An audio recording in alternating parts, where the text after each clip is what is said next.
అందరికీ నమస్తేనుల్లా welcome to MR media Telangana. This is Rekha. Overall municipal ఎన్నికలు చూసుకున్నట్లయితే హంగ్ ఏర్పడి ఒక క్వశ్చన్ మార్క్ పరిస్థితి ఏర్పడ్డది. 36 జాగలలో చరిత్రలో ఎన్నడూ కని విని ఎరగని రీతిలో 36 జాగలలో హంగ్ ఏర్పడ్డది. ఎటు ఎవరు తేల్చుకోలేని పరిస్థితి. ఆయా మున్సిపాలిటీలలో ఎన్ని వార్డులు ఉన్నాయో ఆ వార్డులలో ఎవరు మ్యాజిక్ ఫిగర్ దాటని పరిస్థితి. సమానంగా రెండు పార్టీలకు వార్డులు వచ్చిన పరిస్థితి కనబడతా ఉన్నది. ఇంకా వేరే పార్టీలు ఏవైతే ఉన్నాయో అవి 1-2 స్థానాలను 1-2 వార్డులను గెలుచుకున్న పరిస్థితులు అయితే కనబడతా ఉన్నాయి. రైట్, మొత్తం మీద ఒక క్వశ్చన్ మార్క్ వాతావరణం అయితే కనబడతా ఉన్నది. ఓవరాల్గా చెప్పాలంటే 16 తారీఖు దాకా కింగ్ ఎవరు, చైర్మన్ పీఠాన్ని దక్కించుకునేది ఎవరు, ఏ పార్టీ నుంచి ఎటు జంప్ అవుతారు, ఏ పార్టీ నుంచి ఎటు జంప్ అవుతారు అనే అంశం అయితే ఒక పెద్ద క్వశ్చన్ మార్క్ ఏర్పడ్డది. దీనికి అంతటికీ కారణం బీఆర్ఎస్ పార్టీ. దాదాపు 3 చెర్ల నీళ్లు తాగినంత పని చేపించింది కాంగ్రెస్ పార్టీని. ముప్పు తిప్పలు పెట్టింది, పరుగులు పెట్టిపించింది, 3 చెర్ల నీళ్లు తాగేటంత పని చేపించింది. నిజం ఇది ముచ్చట. ఎందుకంటే ప్రతి అంశంలో ప్రజలలోకి తీసుకుపోకుండా ప్రజాక్షేత్రంలో కాంగ్రెస్ పార్టీని ఎండగట్టుకుంటా ప్రజలకు అందాల్సిన సంక్షేమ పథకాల మీద కానీ 6 గ్యారంటీల మీద కానీ కాంగ్రెస్ పాలనా విధానం మీద కానీ లేకపోతే చేస్తున్న కుంభకోణాలు కానీ బయటపడుతున్న స్కామ్ల గురించి కానీ ప్రతి అంశాన్ని ప్రజలలో పెట్టే ప్రయత్నం చేసింది బీఆర్ఎస్ పార్టీ. ఈ ఇంటెలిజెన్స్ రిపోర్టు ఆధారంగా వచ్చిన ముచ్చట్లు ఏవైతే ఉన్నాయో ఆ ముచ్చట్లను పట్టుకొని మనము అట్లనే సప్పుడుదేక ఉండి మున్సిపల్ ఎన్నికలకు పోతే మాత్రం ఇబ్బందికరమైన పరిస్థితులు ఏర్పడతాయి అని చెప్పేసి ఆలోచన చేసిన రేవంత్ రెడ్డి నోటికి పని చెప్పిండు, మైండ్ గేమ్ ఆడిండు, డైవర్షన్ పాలిటిక్స్కు తెరలేపిండు, బూతులకు దిగిండు, ఫోన్ ట్యాపింగ్ కేసు అని చెప్పేసి కావాల్సుకొని సిట్టు విచారణలు అని చెప్పేసి వీళ్ళు దాని మీద దృష్టి పెట్టకుండా కాలయాపన చేపించిండ్రు. అండ్ ఇంకొక ముచ్చట ఏంటంటే ఎన్నికలు జరిగే టైంలో కూడా రేపు ఎన్నికలు అయితేనంగా ఎన్నికలు జరిగే టైంలో కూడా అనుచిత ప్రలోభాలకు ప్రజలను మభ్యపెట్టుకుంటా మద్యము డబ్బు ఇటు పోతే ఉచితాలు పంపిణీ చేసుకుంటా ప్రజల ఓట్లను కొన్నది మాత్రము క్లియర్ కట్గా అర్థమైంది. ఏదైతే జూబ్లీ హిల్స్ బై ఎలక్షన్లలో భాగంగా మనకు అక్కడ పోలింగ్ కేంద్రాల వేదికగానే పైసలు పంచిండ్రు, పోలీసులు చోద్యం చూసిండ్రు. ఇప్పుడు పోలీసు యంత్రాంగం పనిచేస్తున్న తీరు ఎటు పోతుంది, మన రాజకీయం ఎటు పోతుంది, పోలీసు వ్యవస్థ ఏడబోతుంది, ప్రజాస్వామ్యం ఎక్కడికి పోతుంది అన్న అనుమానాలు వస్తూ ఉన్నాయి. అధికార పార్టీకి మడుగులొత్తుకుంటా ఎతకరమ్మని చెప్పంగానే వాళ్ళను ఎతకచ్చుడైందో నాకు అర్థం కాదు. పోలీసులు అధికార పార్టీకి తొత్తులాగా వ్యవహరించుకుంటా కాంగ్రెస్ కార్యకర్తలాగా వ్యవహరించుకుంటా అధ్యక్షుడైందో అర్థమైతే లేదు. వాళ్ళు చెప్తారు ఇవాళ, రేపు ఎదుర్కోవాల్సింది మీరు కదా, ఇబ్బందులు ఎదుర్కోవాల్సింది మీరే కదా. ఇబ్బందికరమైన పరిస్థితులు ఏమైనా సస్పెన్షన్ వేటేస్తే వాళ్ళ మీద పడదు కదా, మీకు చెప్పిన వాళ్ళ మీద పడదు కదా, మీ మీదే పడుతుంది కదా. రైట్, మొత్తం మీద బీఆర్ఎస్ పార్టీ గెలుచుకున్న స్థానాలు ఏవైతే ఉన్నాయో అవి మంచి స్థానాలు. ఒక ప్రతిపక్షంలో ఉండి ప్రధాన ప్రతిపక్షంలో ఉండి అధికార పార్టీ అది కూడా వచ్చి 2.5 ఏళ్ళే అవుతుంది. ఏ అధికార పార్టీకైనా ఒక వ్యతిరేకత ఏర్పడడానికి మినిమం 4-5 ఏళ్ళు పడుతుంది. కానీ ఇక్కడ కాంగ్రెస్ పార్టీ వచ్చిన 100 రోజులలోనే ప్రజల నుంచి 3 నెలల నుంచే తీవ్రమైన వ్యతిరేకత ఉన్నది. ఎందుకంటే ఉన్న పథకాలను అటకెక్కించిండ్రు, కొత్త పథకాలను అమలు చేసింది లేదు. 100 రోజులలోనే 6 గ్యారంటీలను అమలు చేస్తామని చెప్పిండ్రు. ఇట్లా చెప్పుకుంటూ పోయినట్లయితే కేసీఆర్ హయాంలో ఇచ్చిన పథకాలు ఏవైతే ఉన్నాయో ఆ పథకాలన్నిటికీ కోతలు విధించుకుంటూ పోయినరు. పైసలన్నీ ముళ్ళలు పట్టుకొని ఢిల్లీలో అప్పయ్యప్ప వస్తుండట. ఇది ఎవరో వేరేటోళ్ళు చెప్పిన ముచ్చట కాదు, ఆ కాంగ్రెస్ ఎమ్మెల్యే చెప్పిన ముచ్చట్నే. రేవంత్ రెడ్డి చెప్పినట్టు కాంగ్రెస్ పార్టీ నాయకులు ఇంటారు అని చెప్పేసి ఆయన అనుకుంటుండు, కానీ మామూలు జోకులు వేసుకుంటలేరు రేవంత్ రెడ్డి మీద. ఏదన్నా కథ చెప్పేటప్పుడు చిరుతల రామాయణమా లేకపోతే ఇంకొకటి ఏదన్నా వేసేటప్పుడు ఆ మధ్యలో జోకులు ఉండడానికి బుడ్డరకాన్ని వేషం గట్టిపిస్తారు. ఆ బుడ్డరకాన్ మీద ఏ విధంగానైతే జోకులు వేసుకుంటారో ఇప్పుడు కాంగ్రెస్ పార్టీ సీనియర్ నాయకులు రేవంత్ రెడ్డి విధానం మీద ఆ విధంగా జోకులు వేసుకుంటా ఉన్నారు. ఆయన మాట తీరు, ఆయన మాట విధానం చూస్తూ ఉంటే ఇంకా వీళ్ళు సాధించిన రిజల్ట్స్కు ఇప్పుడు కాంగ్రెస్ పార్టీ సంతృప్తికరమైన రిజల్ట్స్ సాధించలేదు, బీఆర్ఎస్ పార్టీ సంతృప్తికరమైన రిజల్ట్స్ సాధించలేదు. ఇటు బీజేపీ వాళ్ళు మేము నెగ్గినాం మేము గెలిచినాం అని చెప్పేసి వాళ్ళు ఎందుకు చెప్తుర్రో అర్థమైతలేదు. ఎందుకంటే పోయిన తాప కంటే పోయిన తాప కంటే ఇంకా తక్కువ స్థానాలను, తక్కువ మున్సిపాలిటీలను గెలుచుకున్నారు. రైట్, ఓట్ షేరింగ్ తేడా బీఆర్ఎస్ అండ్ కాంగ్రెస్ మధ్యలో పెద్దగా ఏమీ లేదు, పెద్ద తేడా ఏమీ లేదు, అంత 10% లోపటనే, పెద్ద తేడా కూడా ఏం లేదు, 50-50% అన్నట్టు కూడా ఏమీ లేదు. ఓ దానికే ఇక కాంగ్రెస్ వాళ్ళు జబ్బలు జరుచుకున్నాడు, వీళ్ళు ఎప్పుడు గమ్మతి ముచ్చటోళ్ళ నాకు అర్థమైతే లేదు. ఆ లెక్కలన్నీ ఉన్నాయి, ఆ లెక్కలని మనం చదువుకుందాము, మనం చూసుకుందాము. ఆయన 2020లో కాంగ్రెస్కి వచ్చిన స్థానాలెన్ని, బీఆర్ఎస్ పార్టీ అధికారంలో ఉండి బీఆర్ఎస్ పార్టీ కొట్టిన స్థానాలెన్ని, ఇప్పుడు 2026లో కాంగ్రెస్ పార్టీ అధికారంలో ఉండి కాంగ్రెస్ పార్టీ సాధించిన స్థానాలెన్ని, వార్డులెన్ని, మున్సిపాలిటీలెన్ని, అదితో కంపేర్ చేసుకుంటే ఇది తక్కువనా ఎక్కువనా అవన్నీ ముచ్చట్లు మనం చెప్పుకుందాం. ఒక సబ్స్క్రైబ్ చేసుకోండి, మీ ఒక్క సబ్స్క్రైబ్ నాకు ఎంతో బలాన్ని ఇస్తుంది, 1000 ఏనుగుల బలం అంటారు కదా అంత బలం ఇస్తుంది, జర ఒక్క సబ్స్క్రైబ్ చేసుకోండి.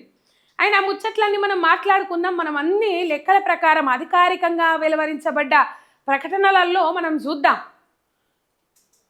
రైట్, ఒకసారి మనం చూసినట్లయితే 2000 ఇప్పుడు జోరు పెంచిన కారు చెయ్యి భేజారు, ఇది రివైవల్ అని చెప్పేసి మాట్లాడుతూ ఉన్నారు బీఆర్ఎస్ పార్టీ నాయకులు. ఇది రికవరీ కాదు, రివైవల్.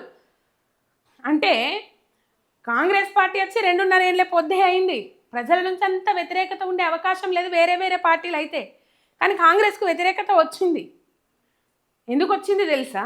ఇస్తామని 6 గ్యారంటీలు లేవు, వచ్చిన ఏళ్ళ లోపల ఆంబుక్కలు ఏమన్నంటే స్కాములు లేని స్కీములు ఉంటలేవు, ఒకవేళ స్కీములు ఉన్నా ఆ ఫలాలు ప్రజలకు అందుతలేవు. ఈ పరిస్థితి అయితే ఉన్నది, బరాబరి ఈ పరిస్థితి నెలకొని ఉన్నది రాష్ట్ర వ్యాప్తంగా. ఇక్కడ మనం అబ్జర్వ్ చేసినట్లయితే బీఆర్ఎస్ పార్టీ సాధించిన వార్డులు ఏవైతే ఉన్నాయో, మున్సిపాలిటీలు ఏవైతే ఉన్నాయో మంచి స్థానాలు, సరే 30% 30 మున్సిపాలిటీలు వస్తాయని అనుకున్నారు, 116లా రాలే. ఆ 36 మున్సిపాలిటీలు హంగేర్పడ్డాయి. అంటే అంత గట్టి పోటీ ఇచ్చింది బీఆర్ఎస్ పార్టీ. ఇక్కడ అర్థం చేసుకోండి, ఒక మున్సిపాలిటీ అటు ఇటు అయినా కూడా బీఆర్ఎస్ పార్టీకి ఆ 36లో ఇంకో 16 వస్తుండేనేమో, లేకపోతే ఇంకో 15 వస్తుండేనేమో, అటు ఇటు 30 దాటుతుండే, వాళ్ళు 30 వస్తాయని అనుకున్నారు. కానీ కాంగ్రెస్ పార్టీ పురాగా ఏం చేసిండ్రు, ఇప్పుడు వాళ్ళు 50% కానీ ఆగిపోయారు కదా, ములుక్కుంటా అన్నట్లు 50% కానీ ఆగిపోయారు కదా. అదర్స్ ఎక్కువ గెలుచుకున్నారు, ఇండిపెండెంట్ క్యాండిడేట్లు ఎక్కువ గెలుచుకున్నారు.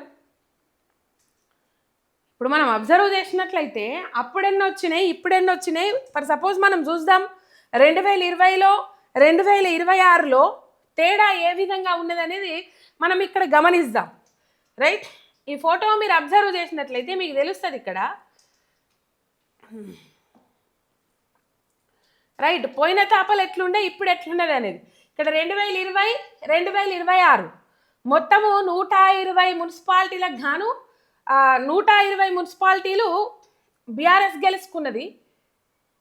ఇది 2000 ఇప్పుడు ఒక నిమిషం సారీ, మొత్తము 2020లోనేమో 120 మున్సిపాలిటీలకు ఎన్నికలైనవి, 2026లోనేమో 116 మున్సిపాలిటీలకు అయినాయి. ఇక బీఆర్ఎస్ వచ్చేసి 112 మున్సిపాలిటీలు గెలుచుకున్నది వాళ్ళ 2020లో, 93.33%. వార్ వన్ సైడ్ అని దీన్ని అంటారు, వార్ వన్ సైడ్ అని చెప్పేసి మాట్లాడుతారు కాంగ్రెస్ పార్టీ నాయకులు. నవ్వొస్తుంది. అందుకే అప్పుడప్పుడు ఇంత చదువుకోవాలి అంటారు, అప్పుడప్పుడన్నా ఇట్లా మర్రేసినట్టు చేస్తే ఇంత చదువు వస్తుంది. సరే, చదువు రాని వాళ్ళందరూ రాజకీయాలు మంచిగా చేయలేరంటే చేసిండ్రు, వాళ్ళు సొంత తెలివి ఉపయోగించారు. కానీ మరి చదువుకున్న వాళ్ళ లెక్క, చదువు రాని వాళ్ళ లెక్క ఇట్లా చేసిన వాళ్ళు అయితే ఎవరు కనవల్లే. మొత్తం మీద 112 మున్సిపాలిటీలు కైవసం చేసుకున్నది బీఆర్ఎస్ పార్టీ 2020లో. ఇక 2026కి వచ్చేసరికి ఇక్కడ 16 అని కొందరంటారు, 15 అని కొందరంటారు, 13 అని కొందరంటారు, ఇట్లా ఇవి కనబడతా ఉన్నాయి. ఇక కాంగ్రెస్కి వచ్చేసరికి 2020 మున్సిపాలిటీ ఎన్నికలల్లో 4 అంటే 93% బీఆర్ఎస్ పార్టీ అధికారంలో ఉండి సాధించగలిగితే పర్సంటేజ్లలో చూసినట్లయితే 3.3%. 3.3%. ఈ 13 మున్సిపాలిటీలు అంటే 4 మున్సిపాలిటీలకు 16 మున్సిపాలిటీలకు చాలా తేడా ఉన్నది. ఇక్కడ షేరింగ్లో కూడా చాలా తేడా ఉన్నది. ఇక్కడ 3% వచ్చింది, కానీ ఇక్కడ బీఆర్ఎస్ పార్టీ 11.20% స్థానాలను గెలుచుకోగలిగింది. రైట్, ఇక్కడ కాంగ్రెస్ వచ్చేసరికి ఇక్కడ 2026లో 66 స్థానాలను కైవసం చేసుకున్నది అని చెప్పేసి. ఇక బీజేపీకి వచ్చేసరికి 2, ఈసారి వచ్చేసరికి 0, ఏ ఒక్క మున్సిపాలిటీ కూడా కైవసం చేసుకోలే. 45 మున్సిపాలిటీలలో ఖాతా తెరవలేకపోయింది బీజేపీ పార్టీ. సున్నా, పెద్ద గుండు సున్నా. వాళ్ళు కేంద్రంలో ఏ విధంగానైతే మనకు బడ్జెట్లో తెలంగాణ రాష్ట్రానికి పెద్ద గుండు సున్నా పెట్టినరో, గంతకంటే పెద్ద గుండు సున్నా పెట్టినరు బీజేపీ పార్టీకి తెలంగాణ ప్రజలు. రైట్. హంగొచ్చేసి అప్పుడు 2 స్థానాలలో హంగొచ్చింది, ఇప్పుడు 37 స్థానాలలో హంగొచ్చింది. ఒకసారి అబ్జర్వ్ చేయరు మీరు. హంగొచ్చే దిశగా బీఆర్ఎస్ పార్టీ పోటీనిచ్చింది, గట్టి బలమైన పోటీనిచ్చింది. కాంగ్రెస్ పార్టీని ఎటు మర్రనీయకుండా చేసింది. రైట్. అండ్ ఇప్పుడు మనకు అధికారికంగా లెక్కల ప్రకారము ఎక్కడెక్కడ ఎన్ని వచ్చినాయి అనేది మనం ఇక్కడ చూడొచ్చు. అండ్ మున్సిపాలిటీస్, కార్పొరేషన్ కలిపి ఇవి అన్ని పార్టీలకు వచ్చిన ఓట్లు లక్షలలో, ఓట్ పర్సెంట్ షేర్ ఏదైతే ఉంటుందో, ఓట్ షేర్ ఏదైతే ఉంటుందో అవి శాతాలల్లో ఇక్కడ మనం చూద్దాం. రైట్. ఇక్కడ 14,76,746 కాంగ్రెస్ పార్టీకి పడ్డాయి మున్సిపాలిటీలు అండ్ కార్పొరేషన్ల కలుపుకొని. ఓటు పర్సెంటేజ్ వచ్చేసి 39%. బీఆర్ఎస్ పార్టీకి వచ్చేసరికి 10,74,518 ఓట్లు, అంటే అటు ఇటు 4 లక్షల ఓట్ల తేడానే ఉన్నది. కార్పొరేషన్లో జర తక్కువ వచ్చినట్టున్నాయి బీఆర్ఎస్ పార్టీకి. మున్సిపాలిటీలను అయితే ఏమంటారు, లార్జెస్ట్ పార్టీగా చాలా జాగాలలో, సింగిల్ లార్జెస్ట్ పార్టీగా చాలా జాగాలలో నిలబడ్డది బీఆర్ఎస్ పార్టీ. బీఆర్ఎస్ పార్టీ మీద ప్రేమ పెరగలేదు, బీఆర్ఎస్ పార్టీ మీద అసలు బీఆర్ఎస్ పార్టీని ప్రజలు కావాలనుకోవట్లేదు అని చెప్పేసేది వాస్తవం ఇక్కడ, అవాస్తవం ఇక్కడ కనబడతా ఉన్నది. మాట్లాడుతురు కదా చాలా మంది, బీఆర్ఎస్ పార్టీని అసలు ప్రజలు చేరదీస్తలేరు, అసలు దగ్గరికి రానిస్తలేరు అనేది అవాస్తవం.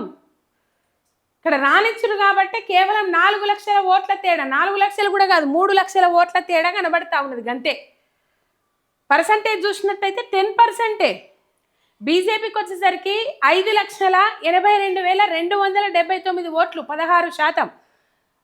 అయ్యండి అని చెప్పేసి 31,000, 23,000, 3,12,346, 88%.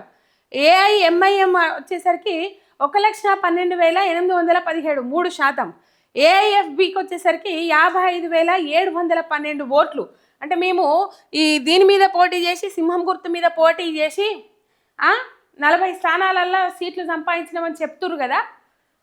ఇగో వాళ్ళకు వచ్చిన ఓటు పర్సెంట్ 1%. సిపిఐకి వచ్చేసరికి 49,450, 1%. సిపిఎంకి వచ్చేసరికి 22,035 మంది ఓట్లు వేసిరు, 0.6%. జేఎస్పీకి వచ్చేసరికి 13,478 ఓట్లు, 0.4%. బీఎస్పీకి వచ్చేసరికి 7,628, 0.2%. టీఆర్ఏపీ అని 3,379, 0.1%. మొత్తం 37,14,779 ఓట్లు.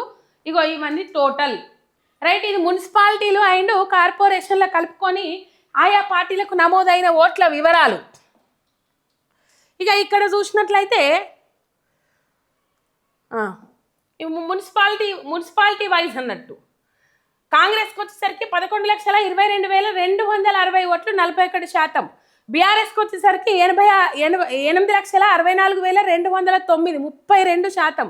బీజేపీ 3,73,773, 14%. ఇటు ఐఎన్డి అని చెప్పేసి 2,29,677 అని చెప్పేసి ఇక్కడ ఇట్లా ఓటు పర్సెంట్ ఇచ్చిర్రు. మరి కళ్ళు కాకులు ఎత్తుకపోయినో గద్దలు ఎత్తుకపోయినో తెలియదు కానీ కొన్ని పత్రికలు ఎల్లా 32% బీఆర్ఎస్ పార్టీకి ఓటు పర్సెంటేజ్ వస్తే, ఓట్ షేర్ పర్సెంటేజ్ వస్తే 15% అని రాసిర్రు, 15% అని రాసిర్రు. ఆ వార్త ఇంకొక వీడియోలో మనం బరాబర్ చేసుకుందాం.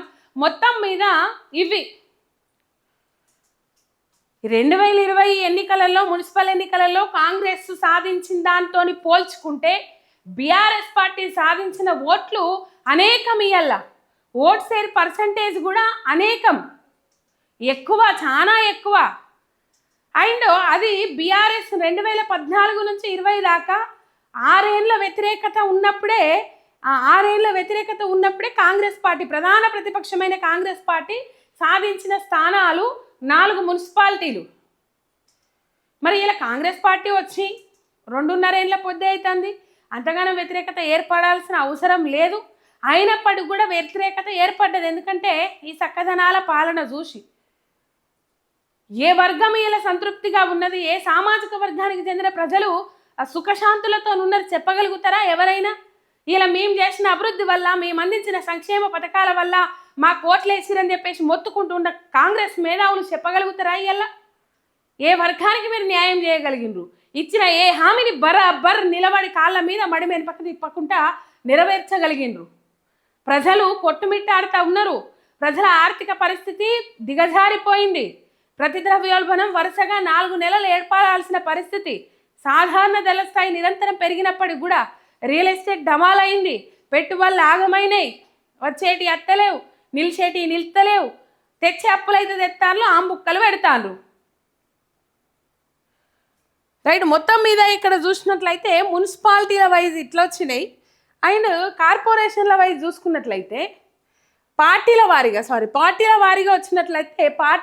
చూసుకున్నట్లయితే కాంగ్రెస్కు 41.1% వచ్చింది. బీఆర్ఎస్కు 32.1%, బీజేపీకి 14% అని చెప్పేసి ఇట్లా పార్టీల వారీగా చూసుకున్నట్లయితే ఇగో పార్టీలు కాంగ్రెస్కి వచ్చేసరికి 14,76,746 ఓట్లు పోలైనాయి. బీఆర్ఎస్కి వచ్చేసరికి 10,74,500 ఓట్లు, బీజేపీకి 55,82,279 ఓట్లు. మొత్తం ఇట్లా మున్సిపల్ ఎన్నికల్లో పార్టీల వారీగా వచ్చిన ఓట్లు ఇవన్నీ 37,14,797 మున్సిపాలిటీలు ప్లస్ కార్పొరేషన్లు కలిపి ఇంతకు ముందు మనం చదువుకున్నాం. రైట్. మొత్తం మీద ఇక చెప్పుర్రి ఎక్కడ బీఆర్ఎస్ పార్టీ తక్కువ కొట్టినట్టు కనబడ్డది? సరే, వాళ్ళు ఆశించిన దాని ప్రకారం రాలేదు.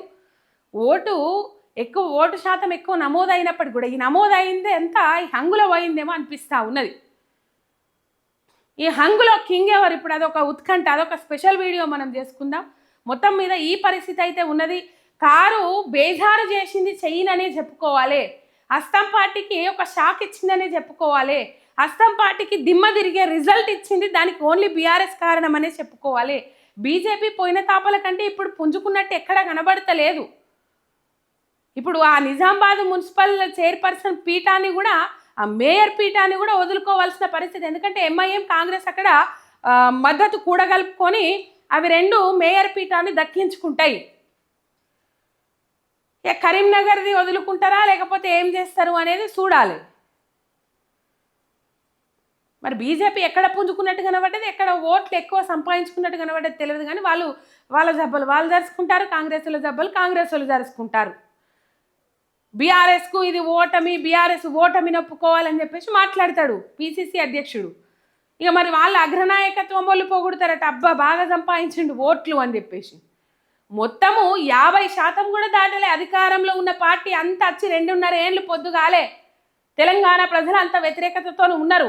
అయినప్పటికీ కూడా మేకపోతు గాంభీర్యాన్ని ప్రదర్శించుకుంటా, డైవర్షన్ పాలిటిక్స్కు దిగుకుంటా, ఏవో కార్యక్రమాలు చేసుకుంటా, అధికార దుర్వినియోగం చేసుకుంటా, ఇబ్బందికరమైన పరిస్థితులు క్రియేట్ చేసుకుంటా, అనుచితాలకు ప్రలోభ పెట్టుకుంటా, అనుచితాలు పారించుకుంటా, దొర్లించుకుంటా సంపాదించుకున్న ఓట్లు ఇవి.